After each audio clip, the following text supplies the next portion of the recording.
And the bottom line is that after 2 years of solid expansion, the world economy is growing more slowly than expected, and risks are rising.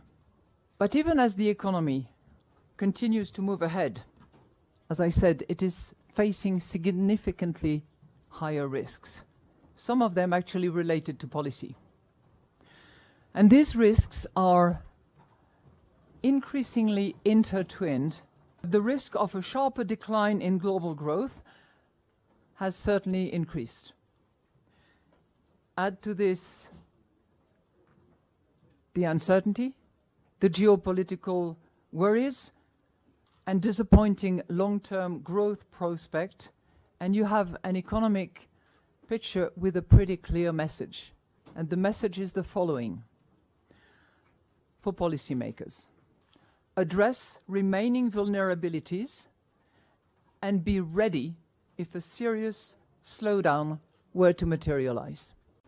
And the International Monetary Fund has warned that global output could be cut by 4% over the next 5 years by a repeat of the mistakes witnessed during the 2008-2009 recession. This blog post from the IMF, the International Monetary Fund, they're actually clearly telling us in this blog that they are getting ready to push the whole world into negative interest rates. And so they are saying here that severe recessions have historically required 3 to 6% points cut in policy rates. And if another crisis happens, few countries would have that kind of room for monetary policy to respond. So we've been talking a lot about interest rates and the fact that low interest rates stimulate the economy. And when you have a recession, the central banks, they want to manipulate the interest rates to the downside. And we can see that all of these countries down here are in low interest rates already. And only Turkey, Mexico, and maybe a few other countries possibly have high interest rates. So you can see that they don't have a lot of wiggle room to go down in a coming recession. And this leads the IMF to tell us that we're actually going to go negative. Maybe the whole world is going to go in negative interest rates. And this is exactly what I've been saying to you guys, that is probably what they are going to do in the next recession. What they are saying here is that negative interest rates would, of course, make it so that your deposits in your bank would actually, it would cost you money to have money in the bank. But if you have cold, hard cash, in actual physical cash, then you wouldn't be affected by the negative interest rates. So they are saying here that the solution here would be to actually put in a transaction fee. So when you transact your cash back into e-money, back into digital money, you're going to have to pay a fee of 3%. And that way it would cost you money to have physical money as well. And so they're basically just coming up with ideas how to devalue your money. Like literally, that is exactly the thing they are trying to do.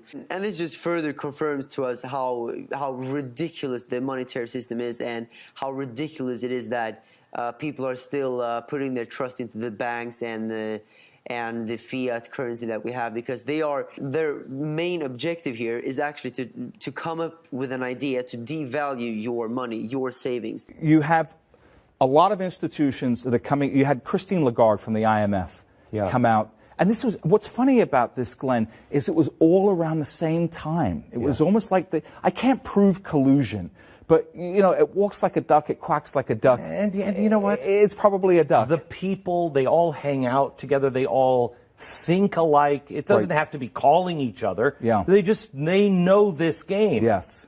So IMF, Christine Lagarde says in the first part of the year, says all central banks should band together against cryptocurrency. Right. Have you ever heard her say all banks should band together against illegal arms? No. Or illegal drugs? No. Or human trafficking? No. No. But this nascent asset class, we must all join arms against. What this did was play into people's heads that these guys are never going to let Bitcoin survive. Right. And so people thought, this is over. Selling. Yeah.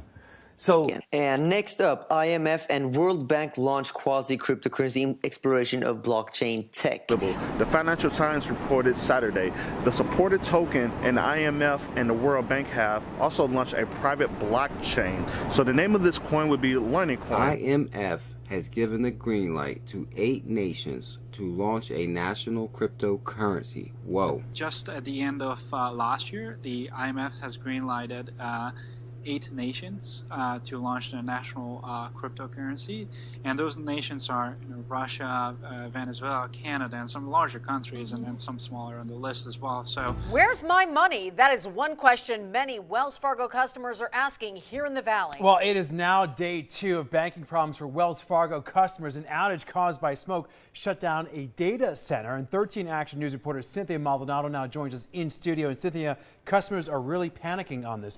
Wells Fargo Bank is down. Personally, I don't believe that there was a fire that did this. Because if it was just a fire, you always have backup servers and backup. So no, you just switch it to another system and you'd be good, right? ATMs, credit cards, and online accounts. This was February 8th.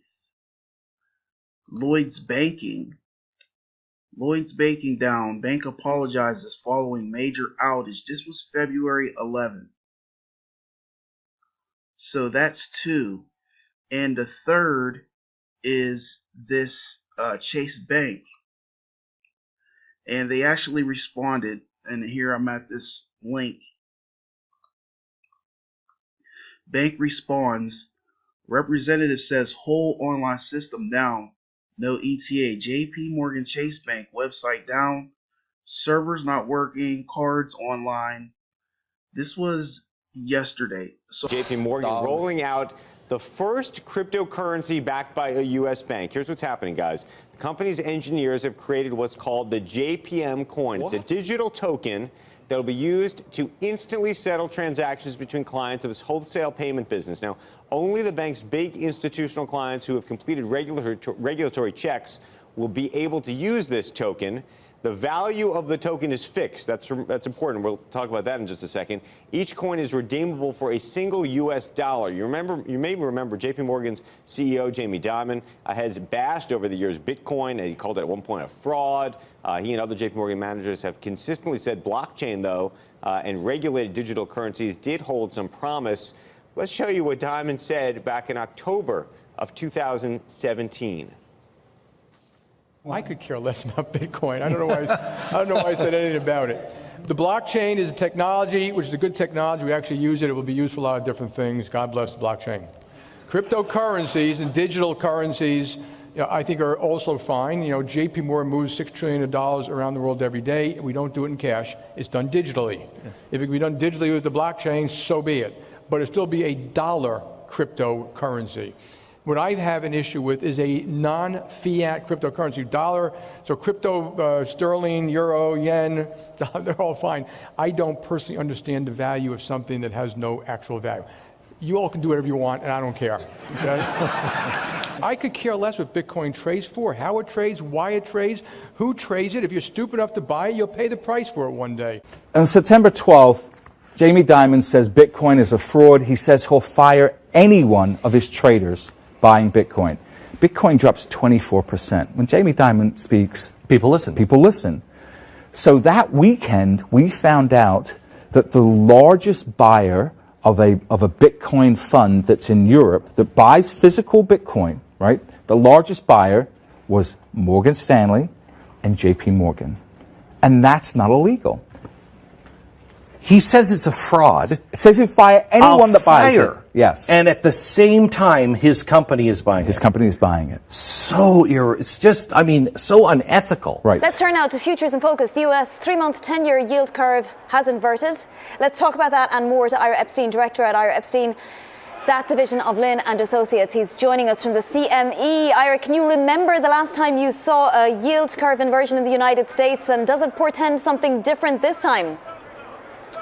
First up, it rarely portends something different. History shows the inversions are typically followed by a slowdown. Whether it's a recession, I'll let you decide that. Now, a very major recession indicator has just crossed over for the first time since 2007. So this has actually happened without false positives, without fail. It has predicted every recession for the last 50 years.